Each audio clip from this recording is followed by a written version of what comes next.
Hello my dear friends, good morning. कैसे हैं आप सभी? सबसे पहले स्वागत है आपका यूट्यूब चैनल के अंदर।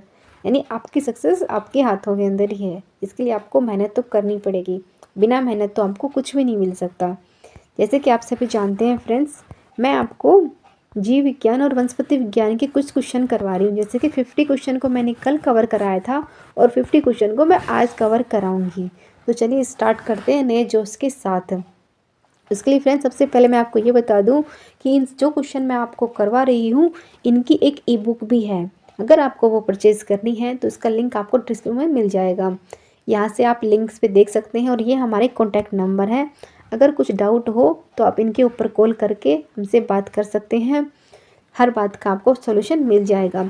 एक दिन के लिए आपको डेमो क्लास भी मिलेगी, उसमें आप देख सकते हैं कि इसमें किस टाइप के क्वेश्चन हैं। यानी पॉलिटी के क्या है, साइंस के क्या है, स्टैटिक के क्या है, ज्योग्राफी के क्या है, वर्ल्ड ज्योग्राफी के क्या है। इन टाइप की इसको बनाया गया है। तो आई होप आप सबको बहुत अच्छी लगेगी। तो चलिए स्टार्ट करते हैं।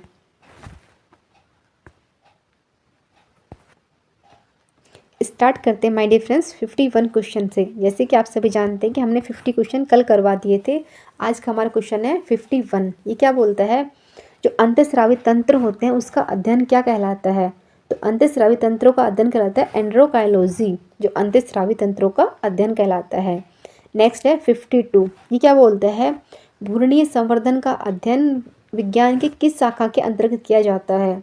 भ्रूणीय संवर्धन का अध्ययन करता है एम्ब्रियोलॉजी के अध्ययन में किया जाता है। यानी इस शाखा से ये जुड़ा हुआ है, भ्रूणीय संवर्धन।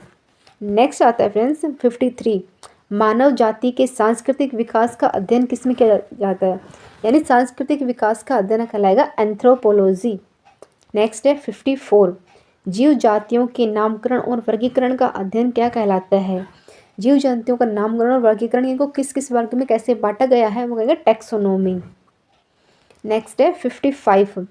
रुधिर एवं रुधिर संबंधी रोगों का अध्ययन क्या कहलाता है? यानी जो रुधिर और रुधिर उसके संबंधी किस प्रकार से बांटा गया है, उनके संबंधी जो रोग होते हैं उनको कहते हैं हेमेटोलॉजी। यानी रुधिर के बारे में जानना हेमेटोलॉजी कहलाता है। नेक्स्ट आता है 56।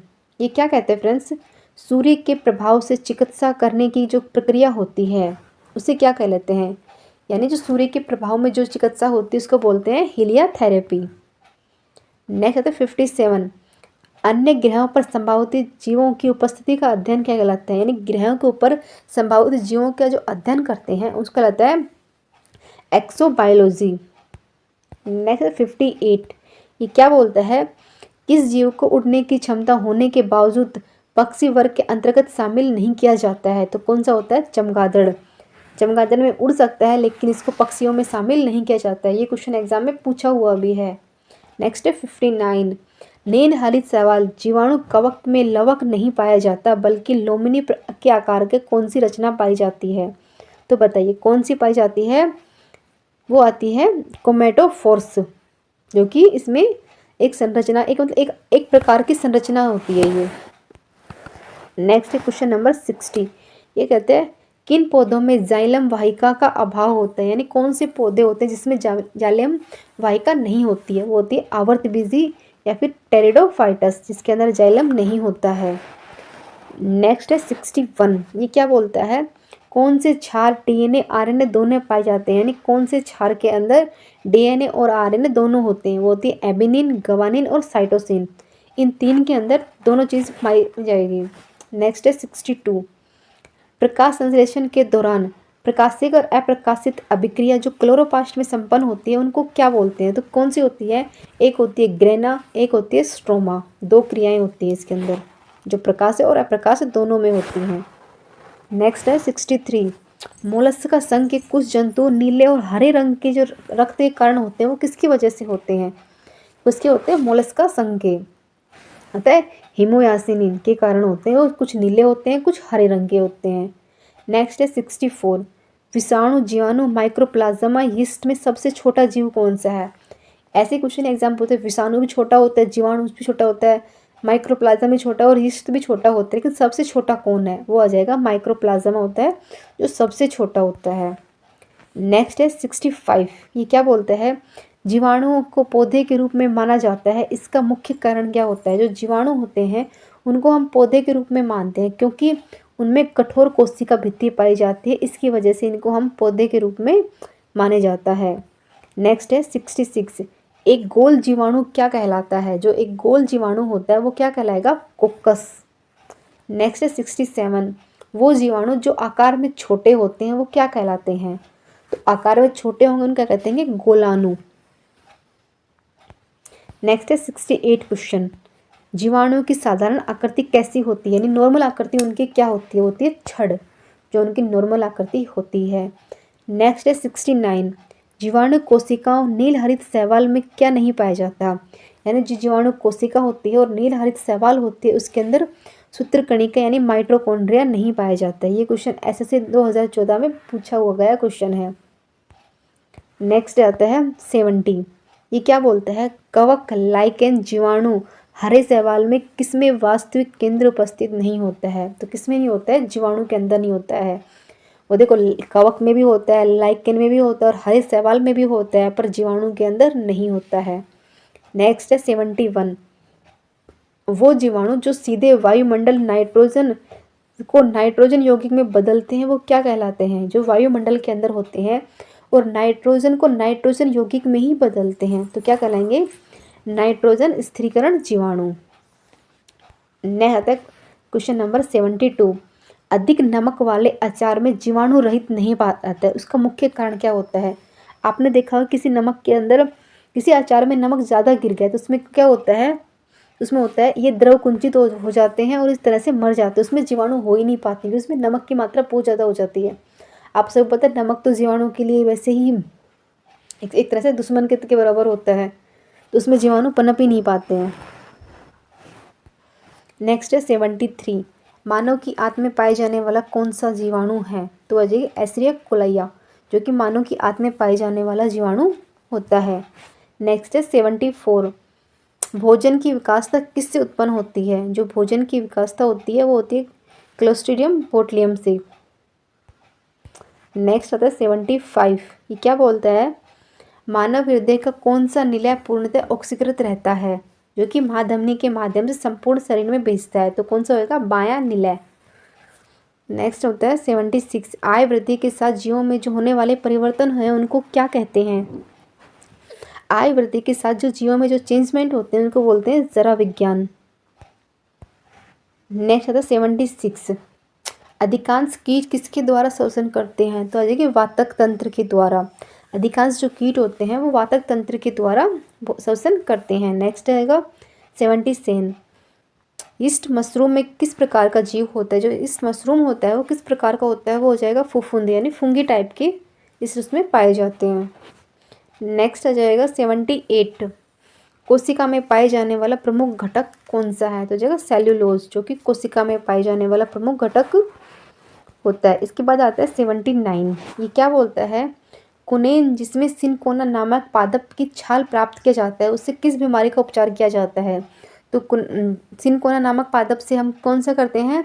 मलेरिया का उपचार किया जाता है। नेक्स्ट आता है क्वेश्चन नंबर 80, जीवन चक्र की दृष्टि से पौधों का सबसे महत्वपूर्ण अंग कौन सा है? यानी लाइफ पीरियड के अकॉर्डिंग महत्वपूर्ण अंग कौन सा है? वो हो जाएगा पुष्प।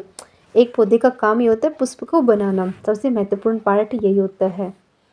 नेक्स्ट है 81, क्लोरोफिल के निर्माण में कौन सा तत्व महत्वपूर्ण भूमिका निभाता है? तो क्लोरोफिल में कौन सा जाएगा?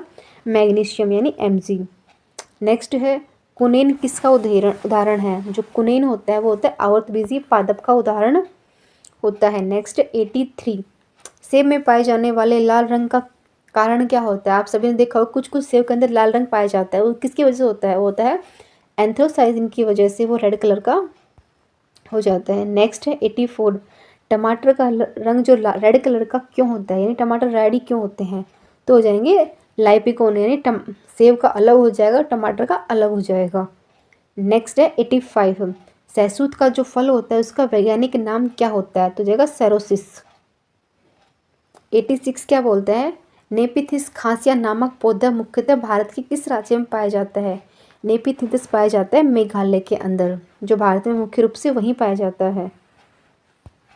नेक्स्ट है 87, यह बोलता है घटपर्णी जिसमें पत्ते में सुराही के समान होते हैं वो किसके अंतर्गत आते हैं?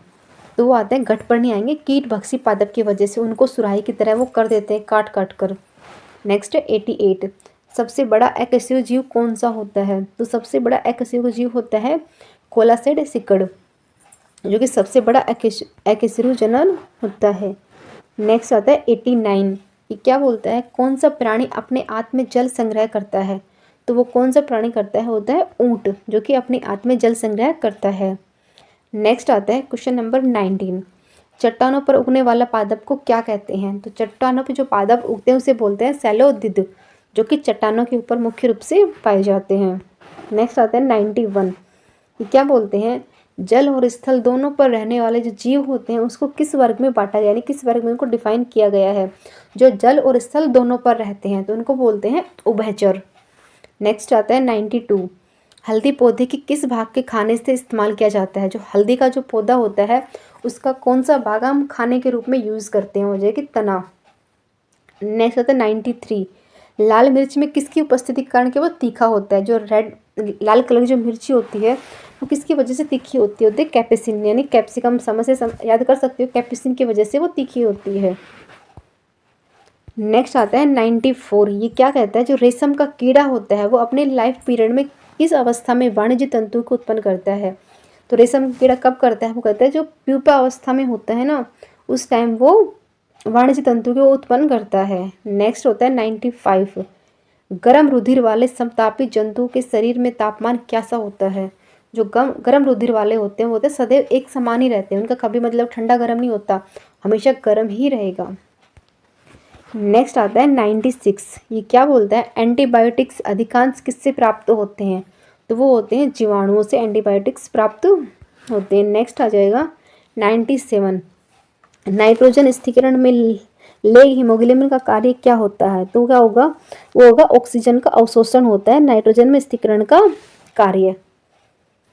नेक्स्ट है चाय की पत्तियों में क्यूरिंग में किसका उपयोग होता है? किसका होता है? जीवाणुओं का। चाय की पत्ती में जीवाणुओं का यूज भी होता है, याद कर लीजिएगा। अब आता है क्वेश्चन नंबर 99, क्या बोलता है? वह कौन सा स्तनपायी जीव है जो अंडे देता है? तो कौन सा जीव है जो अंडे देता है? वो होगा एक्डेना, ऐसा जीव है जो स्तनपायी जीव है जो कि अंडे देता है। नेक्स्ट है क्वेश्चन नंबर 100, जो कि हमारा लास्ट क्वेश्चन है। मानव शरीर में पाए जाने वाली सबसे छोटी कोशिका कौन सी होती है? तो कौन सी होगी? शुक्राणु कोशिका होती है, जो ह्यूमन बॉडी के अंदर सबसे छोटी कोशिका पाई जाएगी। आई होप आप सबको ये क्वेश्चन अच्छे लगे होंगे, तो प्लीज़ अपना फीडबैक ज़रूर दीजिएगा, लाइक शेयर सब्सक्राइब भी कीजिएगा। अगर आपको ये क्वेश्चन अच्छे लगे हैं तो इनकी ई बुक को ज़रूर परचेज़ कीजिएगा। इसमें जितने भी क्वेश्चन हैं सारे मोस्ट इंपॉर्टेंट क्वेश्चन हैं जो कि किसी न किसी एग्ज़ाम में पूछे हुए क्वेश्चन हैं। Thank you.